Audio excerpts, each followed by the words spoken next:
እግዚአብሔር የሚመልሰው ጸሎት ምን አይነት ነው? ሁሉ ነገር በመንፈሳዊነት ሁሉ ነገር በመንፈስ ቅዱስ ተሳቦ እብደት ውስጥ መግባት የለብንም። ብዙ ዘመን በእግዚአብሔር ቤት በመቆየታችን እና በመላመዳችን ምክንያት ሰተት ብለን መግባት አንችልም።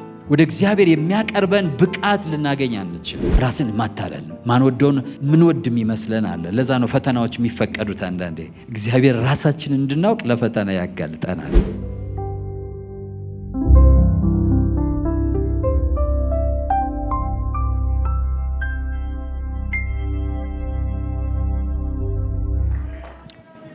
ሁላችሁንም እኔም ደግሜ በጌታ በኢየሱስ ክርስቶስ ስም እንኳን ደህና መጣችሁ እላችኋለሁ። እግዚአብሔር ስሙ የተባረከ ይሁን። ዛሬ ደግሞ እዚህ ለተገኘን እንጸልይ የሚል ርዕስ ላካፍላችሁ እፈልጋለሁ። እንጸልይ። ስለ ጸሎት ማውራት አለ፣ ስለ ጸሎት መነጋገር አለ፣ ስለ ጸሎት መወያየት አለ። ጸሎት ምን ያህል አስፈላጊ እንደሆነ ብዙ ጊዜ እንነጋገራለን። ዛሬ ደግሞ እንጸልይ እላችኋለሁ። መንፈስ ቅዱስ በኋላ በምንጸልይ ጊዜ ልባችን ለጸሎት ያነሳሳዋል። ጌታ ስሙ የተባረከ ይሁን። ክብር ለስሙ ይሁን። ስለዚህ ወደ ቃሉ እንሄዳለን። ክብር ለጌታ ይሁን። ጸሎት በሰው ልጆች ውስጠኛ ማንነት ውስጥ ያለ ከማንነታቸው ጋር የተገመደ ከማንነታቸው ጋር የተቆራኘ ተፈጥሯዊ መሻት ነው። ሰው ሁሉ ሳያውቅም ሆነ አውቆት ተረድቶትም ሆነ ሳይረዳው ከእርሱ ወደሚልቅ የመቃተት የውስጥ ጥያቄ አለ። ከእርሱ የሚልቅ እንዳለ እርሱን መገናኘት እንዳለበት ይሰማዋል እና የብዙ ፍልስፍናዎች እና ሃይማኖቶች መገኘት ምክንያት የዚህ የውስጥ ጥያቄና የውስጥ ፍላጎት ውጤት ነው። የሰው ልጆች ልክ ለሌላው ሕይወታቸው ብዙ ነገር ተመራምረው እና መርምረው እንደሚያደርጉት ሁሉ ደግሞ ለውስጠኛው ማንነታቸው አንዳች ነገር እንዲያገኙ ይፈልጋሉ። አንድ የቤተ ክርስቲያን አባት ሲናገር ምን አለ? ነፍሳችን ባንተ ዘንድ ማረፊያ እስክታገኝ ድረስ እረፍት የላትም አለ። ይሄ እኛ ትረፊ ብለን ስለሰጠናት ስለነገርናት የሚፈጠር ፍላጎት እና መሻት ሳይሆን ተፈጥሯዊ ማንነታችን ግድ የሚለን ነገር ነው እና ጸሎትም ደግሞ ተፈጥሯዊ የውስጥ መቃተት ነው። ጸሎት ተፈጥሯዊ የውስጥ መቃተት ነው። በውስጣችን ያለ ተፈጥሯዊ መቃተት አለ። ትክክለኛ የማይሆነው ጸሎት መቼ ነው? ለዚህ ለውስጠኛው መቃተታችን እና መፈለጋችን መጓጓታችን መልስ የማይሰጥ ሲሆን እና ያን ትክክለኛውን መቃተትና መፈለግ እውነተኛ ባልሆኑ መልሶች ስንሸፍነው ያን ጊዜ ውስጣችን የበለጠ ባዶ ይሆናል። አንዳንድ ጊዜ በአሁኑ ዘመን የሰውነት ውፍረት ከአቅም በላይ የሆነ ማለት ነው የሚያስቸግራቸው ሰዎች አሉ አይደለም? እና ምን ይደረጋል? የበሉ እንዲመስላቸው የሚያስደርጉ አንዳንድ ነገሮችን እንዲወስዱ ይደረጋል። ሆዳቸው ውስጥ ምንም አይነት ምግብ ሳይገባ ግን የበሉ አይነት ጥጋብ እንዲሰማቸውና ሳይበሉ እንዲያሳልፉ የሚያደርጉ ነገሮች ይሰጣቸዋል። ስለዚህ ያን ከወሰዱ በኋላ ሆዳቸው ውስጥ ምንም አይነት ምግብ የለም፣ ግን ምግብ ፍላጎታቸው እየተዘጋ ይመጣል። ስለዚህ ሰውነታቸው ይቀንሳል፣ ውፍረታቸው ይቀንሳል። አንዳንዶች ደግሞ ምግብ ውስጥ ምንም አይነት የሚያወፍርም የሚጠቅምም ነገር የሌለውን ነገር በብዛት እንዲበሉ ይደረጋል እና በብዛት ሲሞሉ ሆዳቸው ይሞላል እና እንደበሉ እንደረኩ የሚያስፈልጋቸውን ያህል እንዳገኙ ይሰማቸዋል። ዓላማው እንዲከሱ ስለሆነ እየበሉ ይከሳሉ ማለት ነው። እና ብዙ ሰው ልክ እንደዚሁ የሚበሉበት ምክንያት ሆዳቸው ምግብ ስለሚጠይቃቸው ነው። እና ሁላችንም የውስጥ ማንነታችን ከአምላክ ጋር መገናኘትን ይጠይቀናል። አምላክን ይጠይቀናል። ዓይናችን በማየት ይደሰታል፣ ጆሮአችን በመስማት ይረካል፣ አፍንጫችን በማሽተት። ልባችን ግን የሚረካው ከፈጠረው አምላክ ጋር ሲገናኝ ነው። እና ይሄን ግን ቅድም እንዳልኩት እውነተኛ ባልሆኑ መልሶች ከመለስ ነው የመለስ ነው ይመስላል፣ ግን ውስጣችን እየከሳ ይሄዳል። ስለዚህ ትክክለኛ የሆነ መልስ ያስፈልገዋል ለውስጠኛው ሰውነታችን፣ ለውስጠኛው ማንነታችን፣ ወይም አንዳንዶቻችን ነፍሳችን ለምንላት ወይም ደግሞ መንፈሳችን ለምንለው። ይሄ በጣም አስፈላጊ ነው ወገኖቼ። ወደ እግዚአብሔር መጸለይ የሚመነጨው ከዚህ ፍላጎት ነው። ከዚህ ውስጣዊ እና ተፈጥሯዊ ፍላጎት ነው። ውስጣዊ ነው፣ ተፈጥሯዊ ነው። ግን ወደ ጸሎት የሚቀየረው ይሄ ውስጣዊና ተፈጥሯዊ መቃተት፣ መሻት፣ መፈለግ ወደ ጸሎት ተቀይሮ ተግባር ሲሆን የምናየው እግዚአብሔር የፈቃድ ባለቤት የፍጥረት ሁሉ ጌታ እንደሆነ በተረዱ ሰዎች ሕይወት ነው። ሁሉም ሰዎች ይሄ የምንለው የውስጥ መቃተት አለ። በአግባቡ ባይተረጉሙትም ምን እንደሆነ ባይገባቸውም ውስጣዊ ባዶነት እና ፍላጎት አለ። ውስጣዊ መቃተትና መሻት አለ። ግን ይሄ መቃተትና መሻታቸው ወደ ጸሎት የሚቀየረው፣ በተለይም ደግሞ ወደ ትክክለኛ ጸሎት የሚቀየረው የፈቃድ ሁሉ ባለቤት የሆነ ማለትም ማንኛውንም ነገር አይሆንም ሲል የማይሆን ይሁን ሲል የሚሆን ሁሉም ነገር በሱ እጅ ያለ የሁሉ ነገር ጌታ የፍጥረት ሁሉ ባለቤት የሆነ አንድ አምላክ እንዳለ የገባቸው ሰዎች ወደዚህ አንድ አምላክ ይጸልያሉ። የዚህን አንድ አምላክ ፊት ይፈልጋሉ። ስለዚህ ጸሎት መነሻው ያ ነው። እግዚአብሔር የፈቃድ ባለቤት የዓለማት ሁሉ ጌታ መሆኑን ከማወቅ የሚመነጭ ተግባር ነው ጸሎት። ይህን የማያውቅ ሰው ፍላጎት ቢኖረውም በውስጡ መቃተት ቢኖረውም በውስጡ ግን ወደ ተግባራዊ ጸሎት ፍላጎቱንና መቃተቱን ሊቀይረው አይችልም።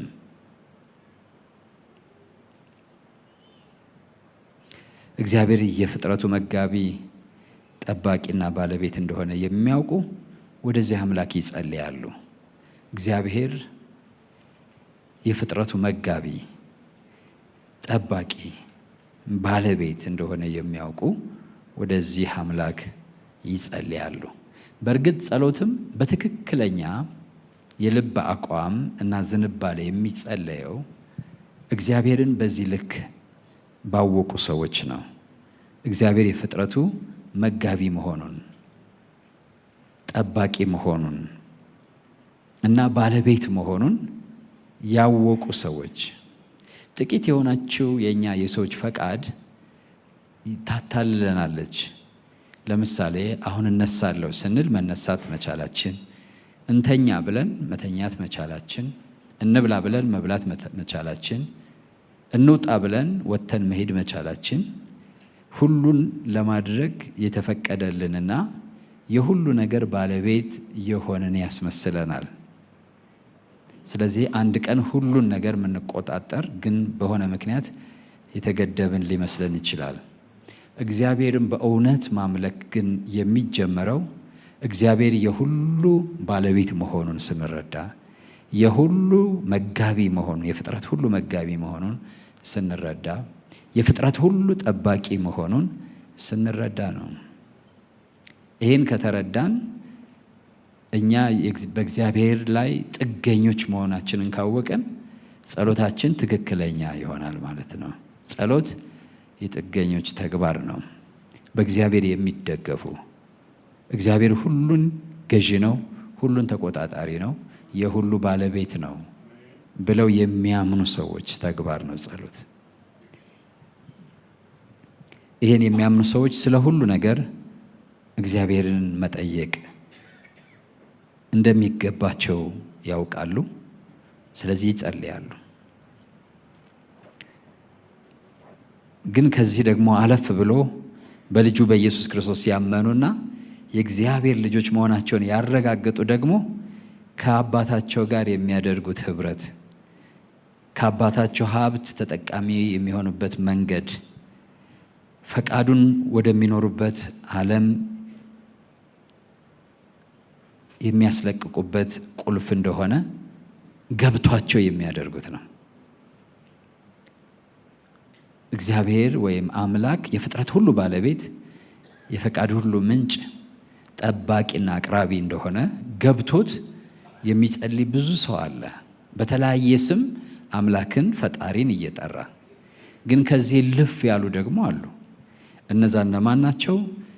በላከው በልጁ በኢየሱስ ክርስቶስ ያመኑ፣ በዚህ ምክንያት የእግዚአብሔር ልጆች መሆናቸውን ያረጋገጡ፣ እነዚህ ከአባታቸው ጋር ኅብረት የሚያደርጉበት፣ ከአባታቸው ሀብት ተጠቃሚ የሚሆኑበት መንገድ፣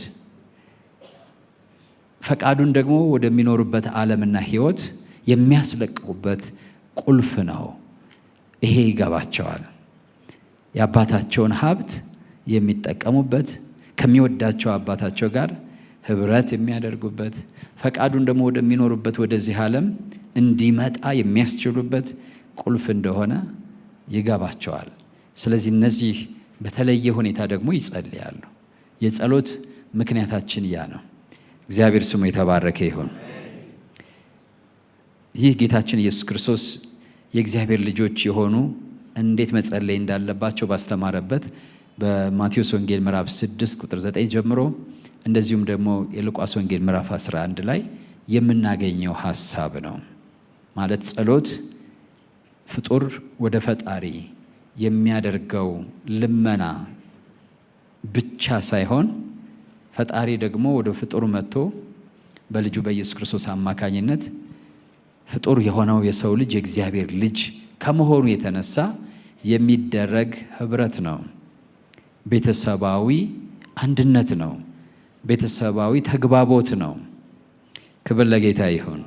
ስለዚህ በጠቀስኩላችሁ ጥቅሶች በማቴዎስ 6 እና በሉቃስ ወንጌል ምዕራፍ 11 ጌታ ኢየሱስ ክርስቶስ በምትጸልዩ ጊዜ እንዲህ ብላችሁ ጸልዩ አለ። ማቴዎስ 6 ላይ እንዲህ ጸልዩ፣ በዚህ መልኩ ጸልዩ፣ በዚህ መንገድ ጸልዩ አለ። አባታችን ሆይ በሰማይ የምትኖር፣ አባታችን ሆይ በሰማይ የምትኖር። ስለዚህ ጸሎት በሰማይ የሚኖረውን አባትና በምድር የሚኖሩትን ልጆች የሚያገናኝ፣ በሰማይ ያለው አባትና በምድር የሚኖሩ ልጆች የሚያደርጉት ኅብረት ነው። ለዚህ ነው መጸለይ የሚያስፈልገን። ያለ ጸሎት ሰው ከእግዚአብሔር ጋር ኅብረት ሊኖረው አይችልም። ሰውና ሰው ያለውን ኅብረት ጸሎት አንለውም። ሰውና እግዚአብሔር ግን ያላቸውን ኅብረት ወይም ንግግርና ግንኙነት ጸሎት እንለዋለን። ከኔ ጋር ናችሁ ብዬ አስባለሁ ሁላችሁም። ስለዚህ እሱን ክፍል እናነባለን ቀስ እያለን። በሉቃስ ወንጌል ምዕራፍ 11 ቁጥር 1 ላይ ከደቀ መዛሙርቱ አንዱ ዮሐንስ ደቀ መዛሙርቱን እንዳስተማረ እንጸልይ ዘንድ አስተምረን አለው ይላል። ከሐዋርያቱ ወይም ከደቀ መዛሙርቱ አንዱ ዮሐንስ የራሱን ደቀ መዛሙርቶች እንዴት እንደሚጸልዩ እንዳስተማራቸው አንተ ማስተማሪያችን አስተምረን እንዴት እንደምንጸልይ አለው ይላል። ከዚያም ክርስቶስ ስትጸልዩ እንዲህ በሉ፣ ወይም በማቴዎስ ደግሞ እንደተናገረው እንዲህ ጸልዩ አለ። ሉቃስ ላይ ስትጸልዩ እንዲህ በሉ አለ። ማቴዎስ ላይ ደግሞ ስትጸልዩ እንዲህ ጸልዩ ወይም በዚህ መንገድ ጸልዩ። ጌታችን መድኃኒታችን ኢየሱስ ክርስቶስ እንዴት መጸለይ እንዳለብን ከመናገሩ በፊት ከዛው ጋር አብሮ ደግሞ እንዴት መጸለይ እንደሌለብን ነግሯቸዋል። እንዴት መጸለይ እንደሌለብን በዚህ ዘመን አማኞች ለሆንን ለኛ፣ አማኞች ማለት በክርስቶስ ኢየሱስ የግል አዳኝነት አምነን የተቀበልን ነውና ከእግዚአብሔር ዳግመኛ የተወለድ ነው የእግዚአብሔር ቤተሰቦችም እንደገና ደግሞ ኢየሱስ ክርስቶስ የዓለም ሁሉ መድኃኒት እንደሆነ እያወቅን የግል ውሳኔም ሳናደርግ ያለን ይሄንም ደግሞ የማናቅ ሁላችንም ጸሎት የሚባለውን አብዛኛዎቻችን የምናደርገው ተግባር ነው። ነገር ግን እንዴት መጸለይ እንዳለብንና እንዴት መጸለይ እንደሌለብን ግን ያልተረዳን ይመስለኛል። በተለይ በአሁኑ ጊዜ በእግዚአብሔር ቤት ውስጥ አለን የምንል ሰዎች ልናስተካክላቸው የሚገቡ በጣም ብዙ ነገሮች አሉ። አንዳንዱ ነገሮች ራሱ በቃ አግባብ ሆነው ትክክል ሆነው ወደ ቤተክርስቲያን ስትመጡ ፑልፒትም መድረክም ላይ የሚነገሩ ወደ የህብረታችን ደግሞ አሁን ደግሞ ያው ፑልፒቱና መድረኩ እንደምታውቁት በዝቷል። ሶሻል ሚዲያው ሁሉ ፑልፒት ሆኗል። ሁሉም ሰው ተናጋሪ ነው። ሁሉም ሰው አስተማሪ ነው።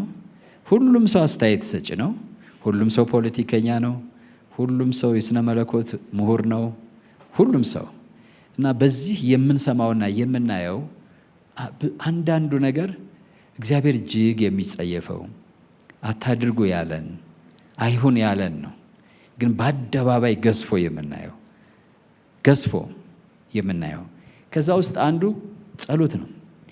ጸሎት እንዴት ነው መደረግ ያለበት? እንዴት ነው መጸለይ ያለበት? እንዴት ነው መጸለይ የሌለበት? ከመጸለያችን በፊት ሊኖረን የሚገባ አቋም መመርመር አለበት። ጸሎት ፈጣሪን በፈጣሪነቱ መድኃኒትን በመድኃኒትነቱ አብን በአባትነቱ ያወቁ የትሑታን ተግባር ነው። የጥገኞች ተግባር ነው። ስራ አይደለም። መኩራሪያም አይደለም። የምንጸልየው ስለሌለን ነው፣ ስለሚያስፈልገን። ስለዚህ የሚጸልይ ሰው ሊኖረው የሚገባ አቋም አለ። እሱን ብናይ መልካም ነው ብዬ አስባለሁ። በተለይ ማቴዎስ ምዕራፍ 6 ቁጥር 5-8 ላይ ምን ማድረግ በጸሎት ጊዜ ወይም ስለ ጸሎትን በተመለከተ መሆን የሌለበትን ነገር ጌታ ኢየሱስ ክርስቶስ ተናግሯል። ቁጥር 5 ስትጸልዩ እንደ ግብዞች አትሁኑ ይላል። ስለዚህ አትሁኑ የተባለ ነገር አለ። ግብዝነት ማንነት ነው እና እንደ ግብዞች አትሁኑ፣ እንደ ግብዞች አትሁኑ። ለሰው ይታዩ ዘንድ በምኩራብና በመንገድ ማዕዘን ቆመው መጸለይን ይወዳሉና። የሚጸልዩት የሚያደርጉት ነገር ሁሉ ለሰው ይታዩ ዘንድ ነው። በአሁኑ ዘመን ይቅርታ አድርጉልኝና ማወቃችን እንኳን እርግጠኛ ሳንሆን ለማሳወቅ የምንጥርበት ዘመን ነው። በጣም ብዙ ጊዜ አይቻለሁ እና ራሱ ሰውየው ቢያንስ አንድ ጊዜ እንኳን ሳያነበው ማንበብ ይጀምርና እንዲህ ነው እንደሚለው ይላል። እዛው ላይ ላይቭ ላይ ማለት ነው። ምን አይነት ዘመን ላይ ነው ያለ ነው?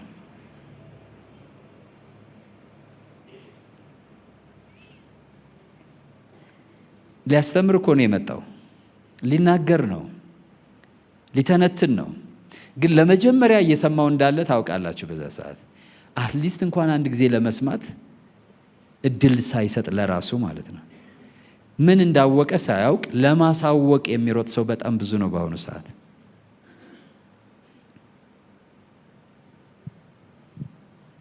ስለዚህ ለሰው ይታዩ ዘንድ በምኩራብና በመንገድ ማዕዘን ቆመው መጸለይን ይወዳሉ። ለአማኞች ነው ይሄ የምናገረው። ጸሎት የግል ነው። የማህበር ከሆነ ደግሞ የማህበር ነው። እንዲህ ባለ ማህበር የምንጸልየው የማህበር ጸሎት አለ። ጳውሎስ በአንደኛ ቆሮንቶስ ምዕራፍ 14 ላይ ስለ ማህበር ጸሎት ይናገራል። ለምሳሌ በልሳን መጸለይን እንደ ምሳሌ መውሰድ ትችላላችሁ። ግን እሱን እንደ መርህ ወስዳችሁት ማህበሩን ጋር ማያግባባችሁ ማያንጻችሁን ነገር ማድረግ ትርጉም የሌለው ነገር ነው እና ነውርም ነው። ግን ይሄን ለሁሉም ነገር መውሰድ ትችላላችሁ። ከእግዚአብሔር ጋር ከሚስቶቻችን ሚስቶች ከባሎቻቸው ጋር የሚያደርጉት ነገር የጓዳ ነገር ነው። ስለዚህ ጌታ ምን አለ? ስትጸልይ ወደ እልፍኝህ ግባ አለ። በስውር ላለ አባትህ በስውር ጸልይ። በስውር ከምናደርጋቸው ነገሮች ውስጥ አንዱ መሆን ያለበት ጸሎት ነው፣ የማህበር ጸሎት ካልሆነ በቀር። የማህበር ኃላፊነት ተሰጥቶን ካልሆነ በቀር ለዚህ ማህበር እንድትጸልዩ ኃላፊነት ከተሰጣችሁ ዴሊጌትድ የሆነ ኃላፊነት የተወከለ ኃላፊነት ስለሆነ የግድ በማህበሩ መጸለይ ይኖርብናል። ወይም ምን ጸልይለት ሰው ካለ ከዛ ሰው ጋር እንጸልያለን። የጸሎት ሰዎች ጸሎት ፉከራ አይደለም። አሁን አማኞች በአብዛኛው ጸሎታቸው ወደ ፉከራነት ተቀይሯል። በኢየሱስ ስም ውጣ ሲሉ የለመዱትን ይመስለኛል። ውደቅ፣ ተወጋ ምናምን ሲሉ የለመዱትን ይመስለኛል። ጸሎት ከእግዚአብሔር ጋር አንዳንድ ጥቅሶች ምን ጠቅሰዋል? ከእግዚአብሔር መታገል አይደለም፣ ለእግዚአብሔር ሐሳብ መገዛት ነው። እግዚአብሔርን መስማት ነው። እግዚአብሔር መታገል አይደለም ጸሎት። ዶንት ፋይት ሂም፣ ፋይት አታድርጉት። ጸሎት ፋይት አይደለም። አማኞች ማለቴ ነው።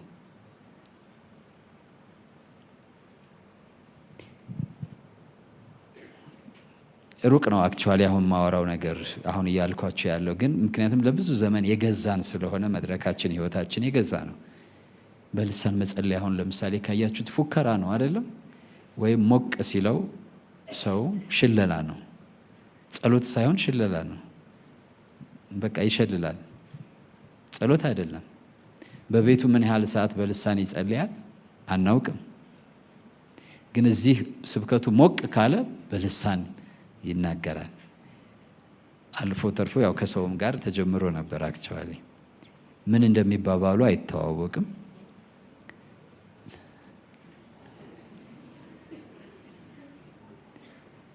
እብደት አይመስላችሁም ይሄ ነገር? ጸሎት ከተባለ ስብዕና ያለው አምላክ አለ። አካል የሆነ አምላክ አለ። እግዚአብሔር ሐሳብ አይደለም፣ ተቋም አይደለም፣ ድርጅት አይደለም። ልክ እኛን በመልኩና በምሳሌው የፈጠረን ልክ እንደኛ ስሜት፣ እውቀት፣ ፈቃድ ያለው በግል የምትናገሩትን ነገር የሚሰማ የሚመልስ አምላክ ነው። ወደ እሱ ነው የምንጸልየው። ወደ ቸርች አይደለም፣ ወደ ድርጅት አይደለም፣ ወደ ማሽን አይደለም። ልክ አሁን ስልካችሁ እንዲያደርጋችሁ ማሽን ሪከርድ ታደርጋላችሁ። ሪከርድ አይደለም። ፕሬየር ኢዝ ሊቪንግ የሆነ ሕያው የሆነ ግንኙነት ነው ጸሎት። ስብዕና ካለው አምላክ ጋር ማለት ነው። ከሚሰማ ከኛ በተሻለ ከሚሰማ ከኛ በተሻለ ከሚያም አምላክ ጋር የሚደረግ መስተጋብር ነው። ስለዚህ ያን መስተጋብር በእውነት ካላደረግ ነው፣ ፌክ ካደረግ ነው፣ እያደረግን ያለ ነው በአምላክ ፊት ነው። ትልቁ ኃጢአት ይሰራል ብዬ ማስበው በጸሎት ሰዓት ነው። በሱ ፊት ሆነን የምንሰራው ኃጢአት ስለሆነ በትዕቢት ስንናገር፣ በትዕቢት ስንተገብር እያደረግን ያለ ነው በጸሎት ሰዓት በእግዚአብሔር ፊት ነው። ስለዚህ የመጨረሻ ልንዋረድ የሚገባን ዝቅ ልንል የሚገባን በጸሎታችን ሰዓት ነው። ማለት ሁልጊዜ እግዚአብሔር አያይም ድርጊታችን እና ንግግራችን፣ ሀሳባችን እና ምኞታችን አያውቅም እያልኩ ሳይሆን ኮንሽስ ሆን ብለን ወደ እግዚአብሔርን ስም የምንጠራበት ሰዓት ላይ በዛ ሰዓት ላይ ግን ቢያንስ መጠንቀቅ ይኖርብናል ወገኖቼ። ስለዚህ ስትጸልዩ እንደ ግብዞች አትሆኑ። ጸሎትን የመንፈሳዊነት ማሳያ አታድርጉት። የገባው ክርስቲያን መባያ፣ ብርቱ ክርስቲያን፣ የጸሎት ሰው እንድትባሉ አታድርጉት። ለሰው ይታዩ ዘንድ በምኩራብና በመንገድ ማዕዘን ቆመው መጸለይ ይወዳሉ። ለሰው ለመታየት የሚደረግ ነገር አይደለም ጸሎት። እውነት እላቸዋለሁ ይልና ዋጋቸውን ተቀብለዋል። ፍላጎታቸው በሰው መታየት ነው፣ በሰው መታወቅ ነው፣ በሰው መደነቅ ነው። ስለዚህ ከሰው ዋጋቸውን ተቀብለዋል። ከኔ ምንም አያገኙም ይላል። ከኔ ምንም አያገኙም። እግዚአብሔር የሚመልሰው ጸሎት ምን አይነት ነው? በስውር የሚደረግ ነው። በስውር የሚያይ አባትህ በግልጥ ይከፍልሃል ይላል። ስለዚህ መደረግ የሌለበትን እዚህ ጋር በግልጽ አስቀምጠዋል። አንተ ግን ስትጸልይ ወደ እልፍኝ ግባ፣ መዝጊያህን ዘግተህ በስውር ላለ አባትህ ጸልይ፣ በስውር የሚያይ አባትህ በግልጥ ይከፍልሃል። ሌላው በጸሎታችን ውስጥ አንዱ እኛ አማኞች ከሌሎቹ ልክ አንድ ትዝ አለኝ ይሄን እያልኩ አንደኛ ነገሥት ምዕራፍ 18 ላይ ነቢዩ ኤልያስና በበዓል ነቢያት መካከል ውርርድ ነበረ እና በዛ ሁለቱም ጸሎት ሲያደርጉ ታያላችሁ። እና የበዓል ነቢያት ፊታቸውን እየቧጨሩ ጸጉራቸውን እየነቀሉ ደረታቸውን እየደቁ ይጮሁ ነበረ። ጸሎታቸው በጣም በአካል ነበረ እና ለቅሶ አለ፣ ጩኸት አለ፣ ጸጉር መንጨት አለ፣ ደረት መደቃት አለ፣ ድረስልን፣ ስማን፣ ተገለጥ እያሉ ምክንያቱም በሳት የሚመልስ አምላክ መሆኑ ይረጋገጣል ስለተባለ ከዛ እሱ ደግሞ ተረጋግቶ ያያቸው ነበረ እና ምናልባት ተኝቶ ከሆነ ቀስቅሱት፣ ሩቅ ሄዶ ከሆነ ድምፃችሁን ከፍ አድርጋችሁ ጥሩት ይላል። እና እኛም አንዳንዴ ማለት ስሜታችን አንግለጽ ማለት አይደለም። አንድ ሰው ያዘነ ልብ ሲኖረው አልቅሶ ሊጸልይ ይችላል። የተደሰተ ልብ ሲኖረው ስሜቱ እንደዛው ነው። እሱ ችግር የለውም። ነገር ግን አምላክን እንደማይሰማ፣ አምላክን እንደማያይ፣ አምላክን እንደማያውቅ በሚያስመስል ሁኔታ ግን መጸለይ አግባብ አይደለም። እነሱ እንደዛ ነበሩና ቀለደባቸው፣ አሾፍባቸው። ግን እሱ አጭር ጸሎት ጸለየ። እኔ ያንተ ባሪያ መሆን አንተም ደግሞ እስራኤል አምላክ መሆነ ይታወቅ ብሎ ጸለየ። ወዲያውኑ እሳት ወረደች ይላል። ጌታ ስሙ የተባረከ ይሁን። አሕዛብ ይላል ጌታ ኢየሱስ በመናገራቸው ብዛት የሚሰሙ ይመስላቸዋል። ብዙ አትጸልዩ ማለት አይደለም። ሁልጊዜ አትጸልዩ ማለት አይደለም። ጸሎታችሁን ደጋግማችሁ አትለምኑ ማለት አይደለም። ነገር ግን በመናገር በማስረዳት ብዛት፣ በንግግር ብዛት ወይም በመድገም ብዛት እግዚአብሔር ይሰማኛል ማሰማት መሆን የለበትም ማለት ነው። ጸሎት የማይሰማን አምላክ እንዲሰማ ማድረጊያ አይደለም። ምን አለ ጌታ ሲናገር፣ ሳትለምኑት የሚያስፈልጋችሁን እሱ ያውቃል። ስለዚህ ጸሎት ፈቃዳችን ማስገዣ መንገድ ነው። It's a way of submission። ጸሎት ለእግዚአብሔር እውቅና መስጫ መንገድ ነው።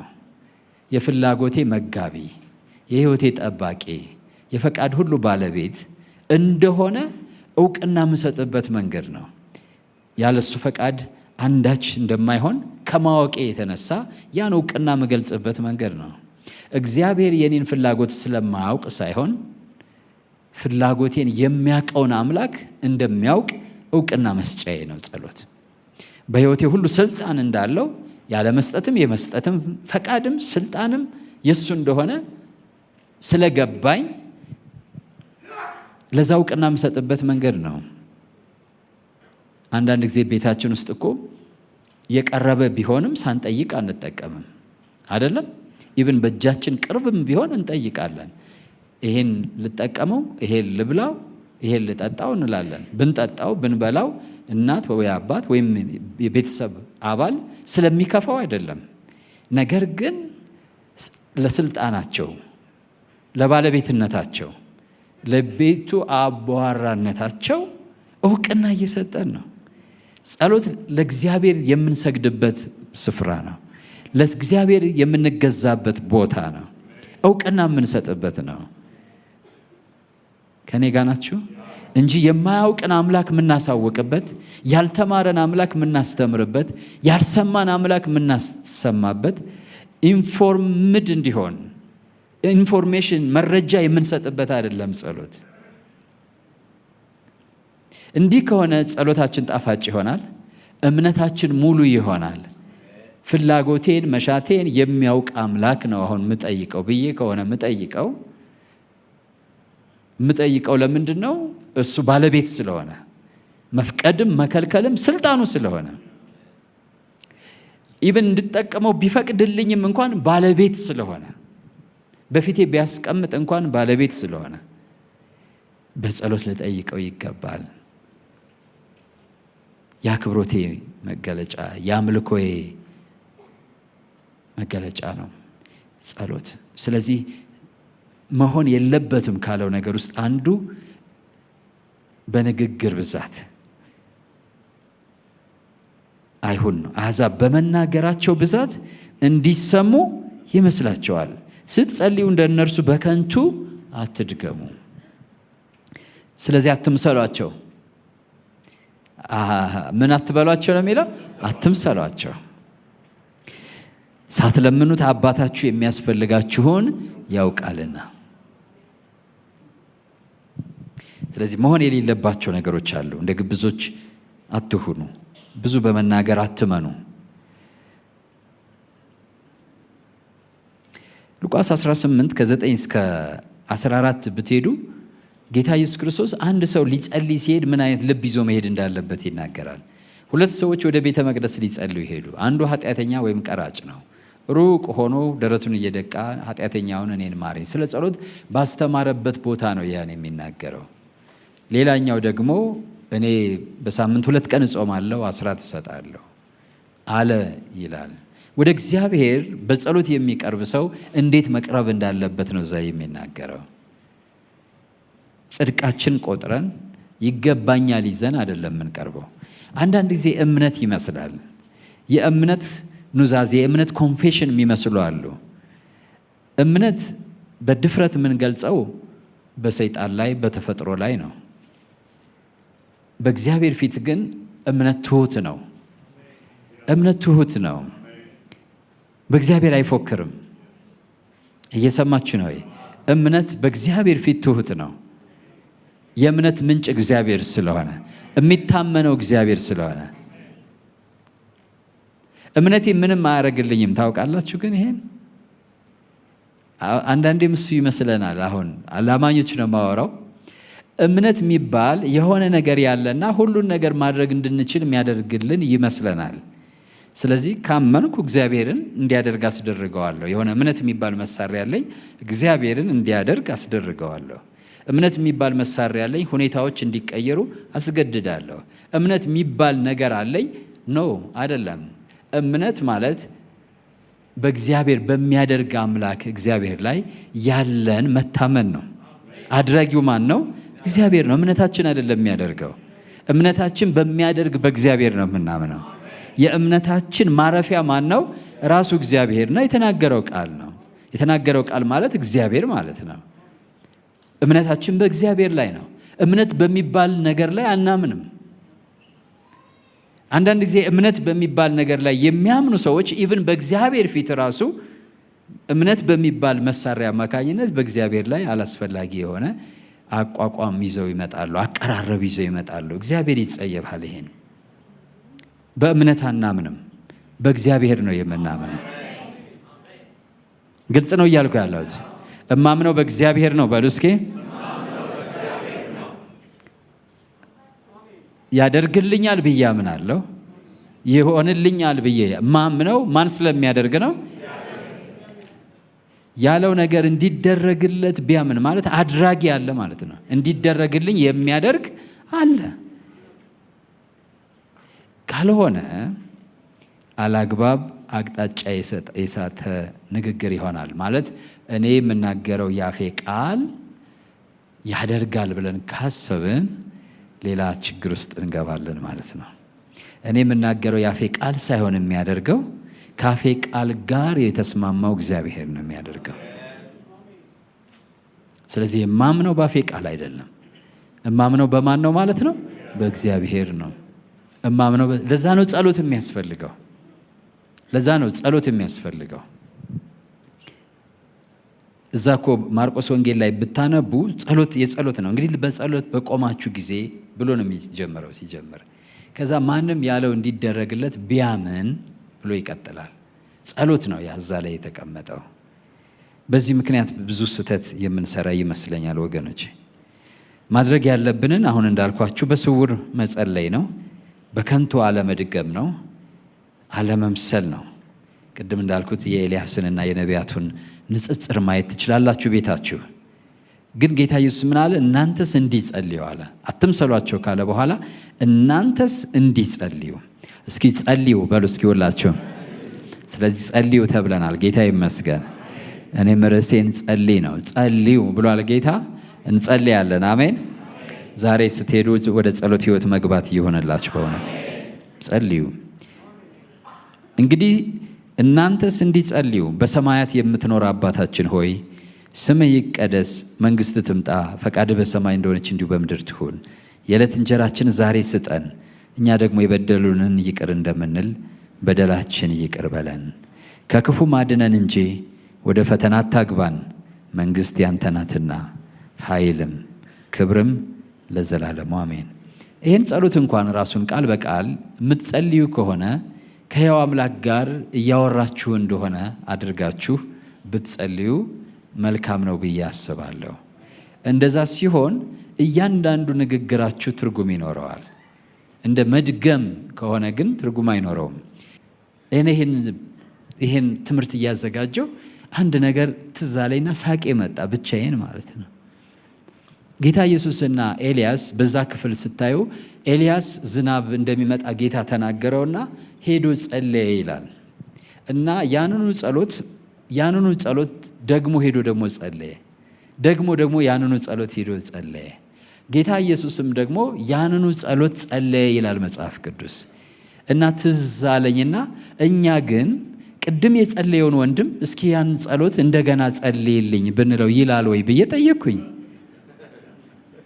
ምን እንደጸለየ የሚያውቅ አይመስለኝም አብዛኛው ሰው። እንደዛ መሆኑንም ደግሞ በጣም እንደ መንፈሳዊነት ይቆጥረዋል። ምን እየጸለየ እንደሆነ ምን አይነት ቃላት ካፉ እንደወጡ የማያውቅ ግን ከእግዚአብሔር ጋር እያወራሁ ነው ብሎ የሚያስብ። እስኪ ከአንድ ትልቅ ሰው ጋር አውሩ እና ከዛ ሰው ጋር ያወራችሁት እንዴት ትረሱታላችሁ? ጸሎት ሊረሳ የማይገባ ነገር ነው። እና ብቻዬን ሳኩኝ፣ ታየኝ ብዙዎቻችን ምን ጸልየው ጸሎት ኦኬ፣ በመንፈስ ቅዱስ መነዳት እየጸለይን ሊሆን ይችላል። በጣም ጥሩ ነው እንደዛ ከሆነ። ግን እንዲያውም ይገርማቸዋል፣ መንፈስ ቅዱስ በውስጣችሁ በማይነገር መቃተት ቃላትን እያመጣ አረፍተ ነገሮችን እየሰጣችሁ የምትማልዱ ከሆነ ያን የበለጠ ታስታውሱታላችሁ። እንዲያውም እንደ መልእክት ትይዙታላችሁ። መንፈስ ቅዱስ ስለዚህ ጉዳይ ሲቃትት ነበረ። የማላቀው ነገር ነው ይሄ ነገር። ሁሉ ነገር በመንፈሳዊነት፣ ሁሉ ነገር በመንፈስ ቅዱስ ተሳቦ እብደት ውስጥ መግባት የለብንም። ግልጽ ነው እያልኩ ያለሁት። ጌታ ይባርካችሁ። ሳቃችሁን እንደ በጎ ወስጀው ማለት ነው። ክብር ለጌታ ይሁን። እንደግመዋለን ወይ ጸሎታችን ማለት ደግመን ያልነውን ነገር ግን ጌታ ኢየሱስ ክርስቶስ ያንኑ ሄዶ ጸለየ። ኤልያስ ያንኑ ሄዶ 7 ጊዜ ጸለየ። ያንኑ ጸሎት በቃ ያውቀዋል ምን እየጸለየ እንደሆነ። ምንድነው ከአባቱ የሚጠይቀው እንጂ ጸሎት ለመጸለይ ያህል የሚደረግ አይደለም። ጸሎት ለማለት ያህል የሚደረግ አይደለም። በሰዎች ፊት ብዙ ግብዞች እንሆናለን። ቢያንስ ግን በአምላክ ፊት እውነተኛ መሆን አለብን። ቢያንስ ሁሉን በሚመረምር በእግዚአብሔር ፊት እውነተኛ መሆን አለብን። ልንል የምንፈልገውን የምንል ሰዎች መሆን አለብን። ውስጣችን የማይፈልገውን አፋችን መናገር የለበትም። የህይወታችን ጸሎት ያልሆነውን የአፋችን ጸሎት መሆን የለበትም። የህይወታችን ልመና ያልሆነ፣ የህይወታችን ፍላጎት ያልሆነ፣ የህይወታችን አቅጣጫ ያልሆነ። አብዛኛው ሰው በጸሎት ሰዓት ያለቅሳል። በቃ ጸሎት ማለት ማልቀስ ነው። ግን በህይወቱ ስለዛ ጉዳይ ያለቅሳል ወይ? አያለቅስም። ትዝም አይለውም። በህይወቱ ትዝ አይለውም። ጸልይ ያላችሁት ጊዜ ግን ድንገት ይለወጥና ሰውየው በሚጸልየው ጉዳይ እያለቀሰ ይጸልያል። ማራቸው ሲል፣ ይቅርበላቸው ሲል፣ አብላቸው ሲል። በህይወቱ ግን አንድ ሰው ያበላል ወይ? ያኮ ለቅሶና መቃተት ህይወቱ ከሆነ ሲወጣ ያደርገዋል። እየሰማችሁ ነው? ቢያንስ በእግዚአብሔር ፊት እውነተኛ መሆን አለብን።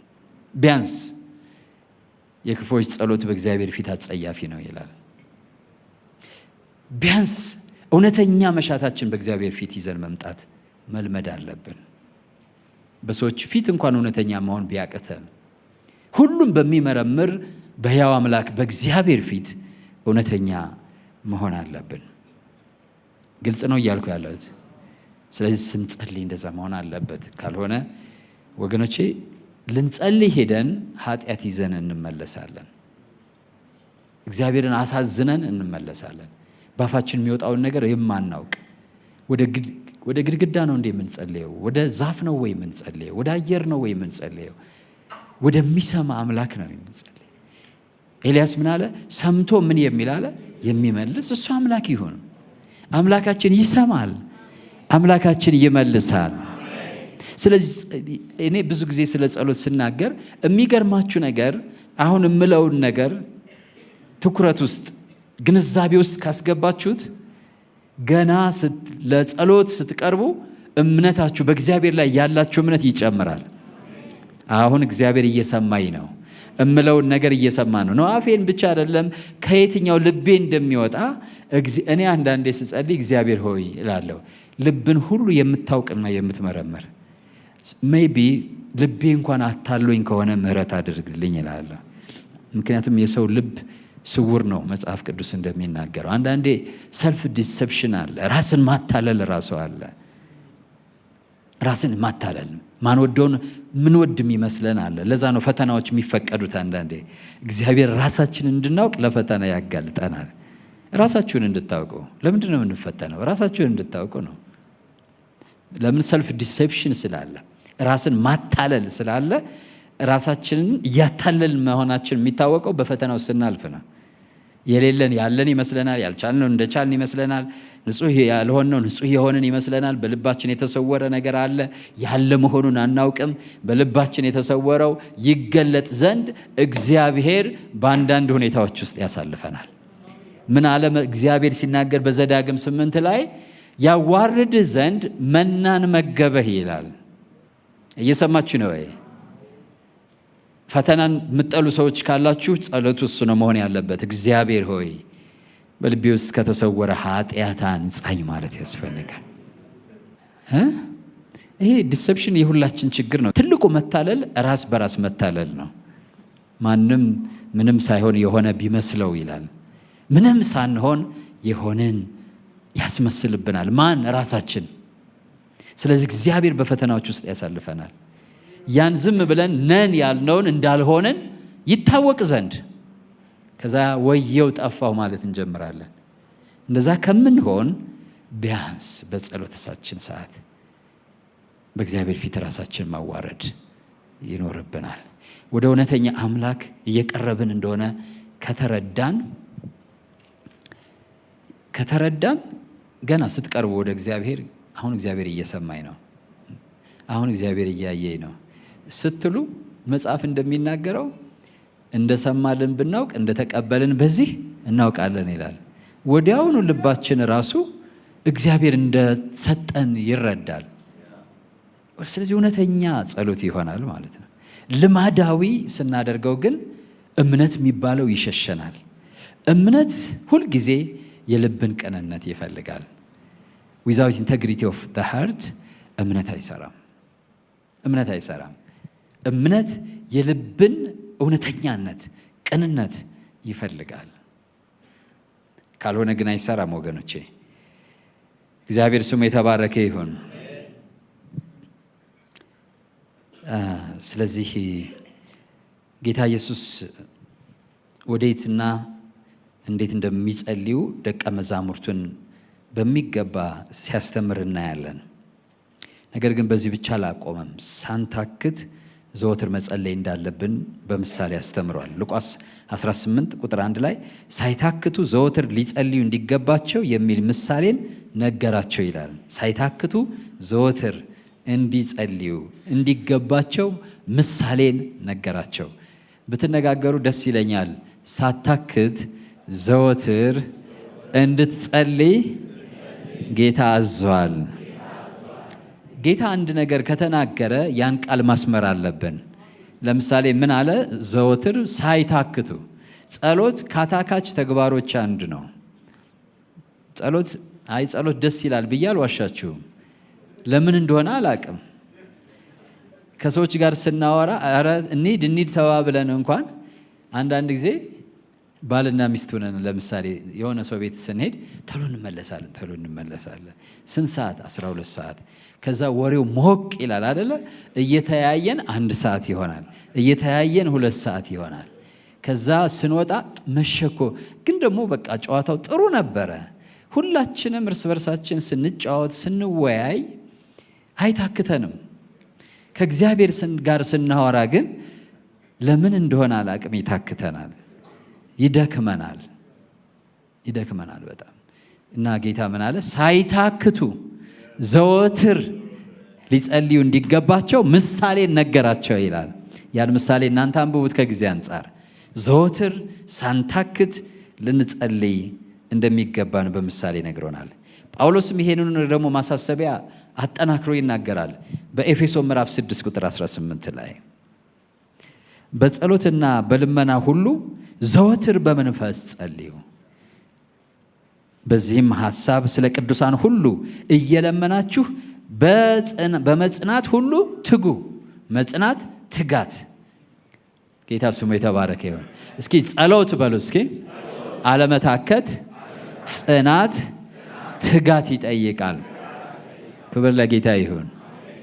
ከግብዝነት ነፃ መሆን፣ እውነተኛ ሰው መሆን፣ አለመታከት ይጠይቃል። የጸሎት ፈተና መታከት፣ ማቆራረጥ፣ ዛሬ መጸለይ ነገ አለመጸለይ ነው። ያን ነው መጽሐፍ ቅዱስ ዘወትር ማለት ምን ማለት እንደሆነ ለመረዳት ከፈለግን ቅድም ያነበብነው ሉቃስ ምዕራፍ 18 ቁጥር 7 ላይ ሄዳችሁ ማየት ትችላላችሁ። ቀንና ሌሊት ሳይታክቱ ይላል።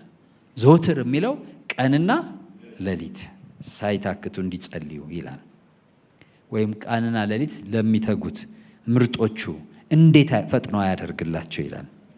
ክብር ለስሙ ይሁን። ጌታ ኢየሱስ ክርስቶስ ባስተማረው ትምህርት ውስጥ ቅድም እንዳልኳችሁ ጸሎት ከኛ የላቀ ከኛ የበለጠ እና ከኛ ጋር ህብረት ወዳለው የሚደረግ የነፍስ መቃተት ነው። ሁሉም ባያቅም ነገር ግን ደግሞ ጌታ ኢየሱስ ክርስቶስ ከዛ አሳልፎ በምትጸልዩ ጊዜ በሰማይ የምትኖር አባታችን ሆይ በሉ ብሏል። ወደ ማን ነው ጸልዩ ያለው? በሰማይ ወደሚኖር አባቴ እግዚአብሔር በሰማይ የምትኖር ሆይ ማለት እንዴት ይቻላል? በሰማይ የምትኖር አባቴ እግዚአብሔር ሆይ። ጸሎት ቅድም ምን ብያቸዋለሁ? በሰማይ የሚኖረውን አባት በምድር ከሚኖሩ ልጆቹ ጋር ማገናኛ መንገድ ነው። ስለዚህ በሰማይ የምትኖር አባቴ ሆይ፣ ብዙ ሰው ታውቃላችሁ አይደለ? የተጻፈውን አቡነ ዘበሰማያት የሚለውን መድገም አይከብደውም። ግን በህሊና በእውቀት ወይም በንቃት ግን እግዚአብሔር አባቴ ሆይ ለማለት ግን የሚከብዳቸው ብዙ ሰዎች አሉ። አባቴ ሆይ የተጻፈውን ጸሎት መድገም አይከብዳቸውም። በግላቸው ግን እግዚአብሔርን አባቴ ብለው መጥራት ይከብዳቸዋል። በጣም ድፍረት ያጣሉ። ያ ድፍረት እንዴት ነው የሚገኘው?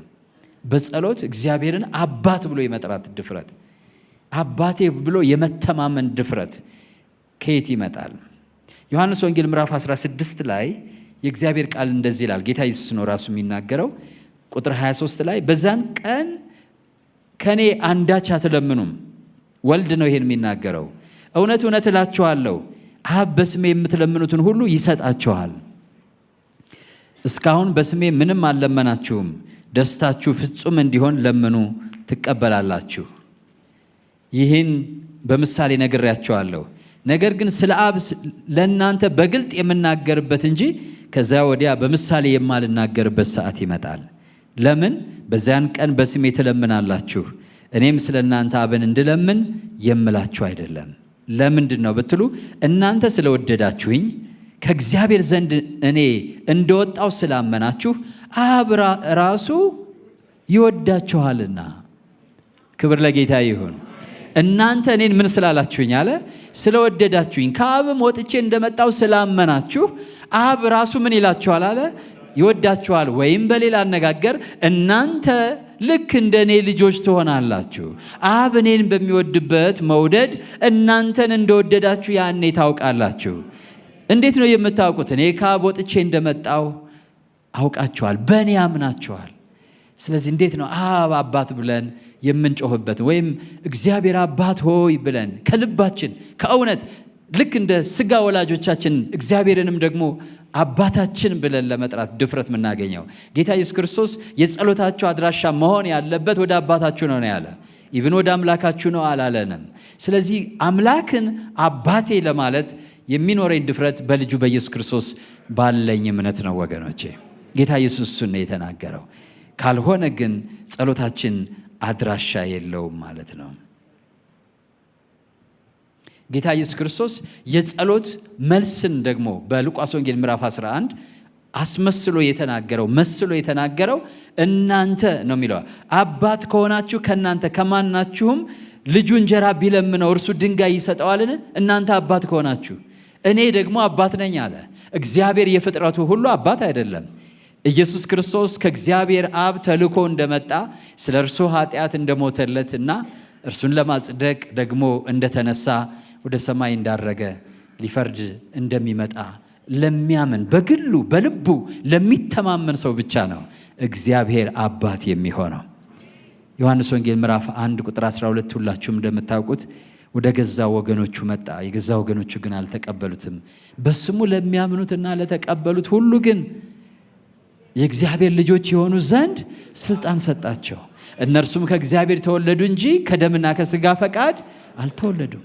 ስለዚህ ጸሎት አልን መጀመሪያ ስንጀምር፣ ጸሎት ከእግዚአብሔር የተወለዱ የእግዚአብሔር ልጆች ጥቅም ነው፣ መብት ነው። እግዚአብሔር ስሙ የተባረከ ይሁን። ከአባታቸው ጋር ኅብረት የሚያደርጉበት፣ ሀብቱን ደግሞ ወደ ሕይወታቸው የሚያመጡበት፣ ፈቃዱን በዚህ ምድር ላይ የሚያስለቅቁበት መሳሪያ ነው። ለነማን? ከእግዚአብሔር ለተወለዱ ጌታ ኢየሱስ ክርስቶስን የሕይወታቸው አዳኝ አድርገው ለተቀበሉ እግዚአብሔር አባታቸው ነው። አባት ሆይ ብለው ልክ እንደ ልጁ መጸለይ የሚችሉት ያ የልጁ መንፈስ በውስጣቸው ሲኖር ብቻ ነው። ስለተጻፈ ብቻ መድገም ያን አያመጣውም። ጸሎት ዝምድና ነው ማለት ነው።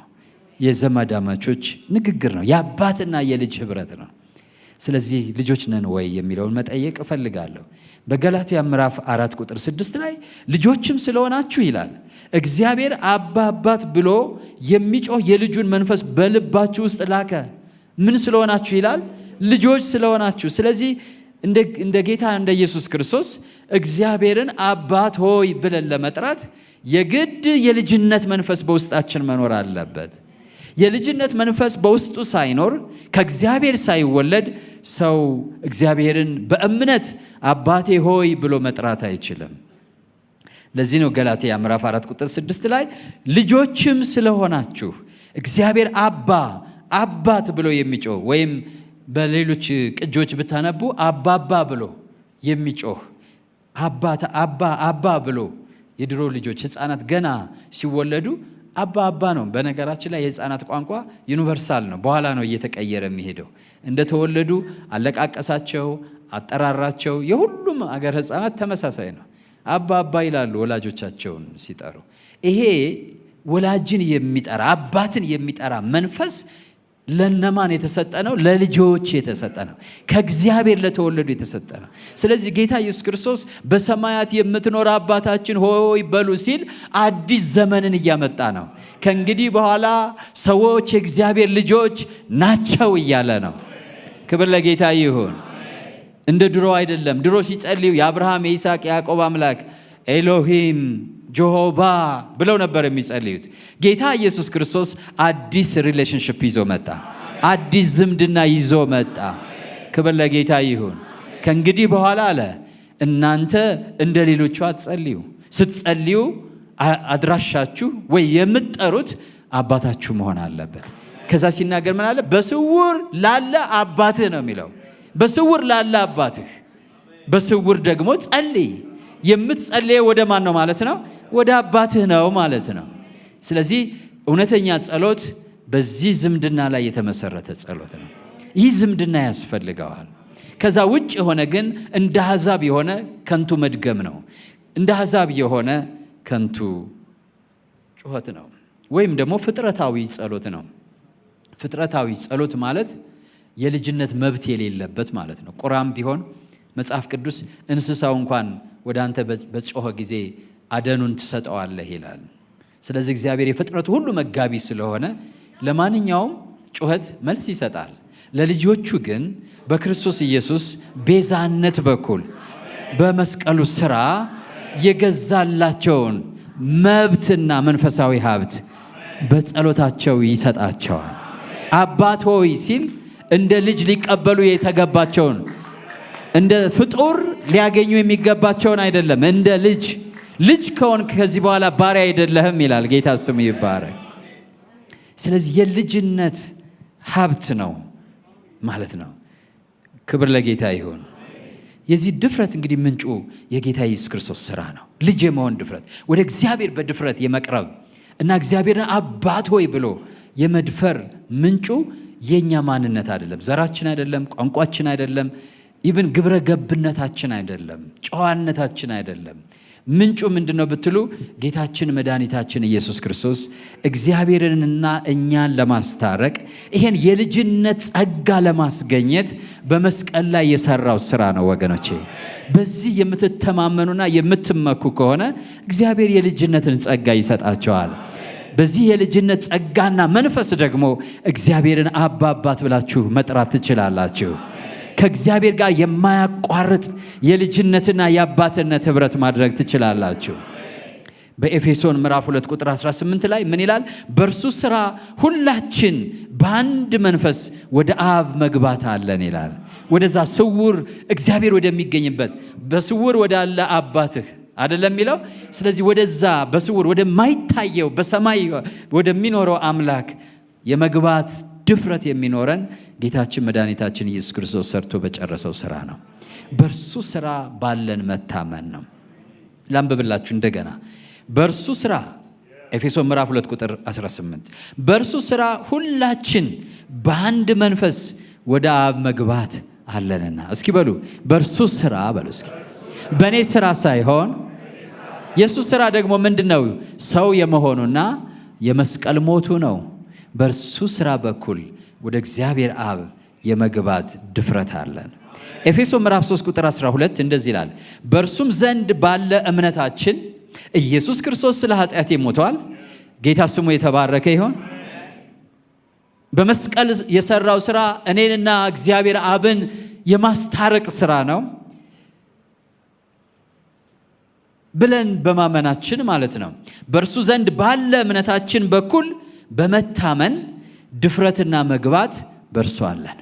ወደ እግዚአብሔር የመቅረብ ድፍረት፣ ወደ እግዚአብሔር የመድረስ ድፍረት አንድ ሰው ሊኖረው የሚችለው በጌታችን በኢየሱስ ክርስቶስ ሥራ ያመነ ቀን ብቻ ነው።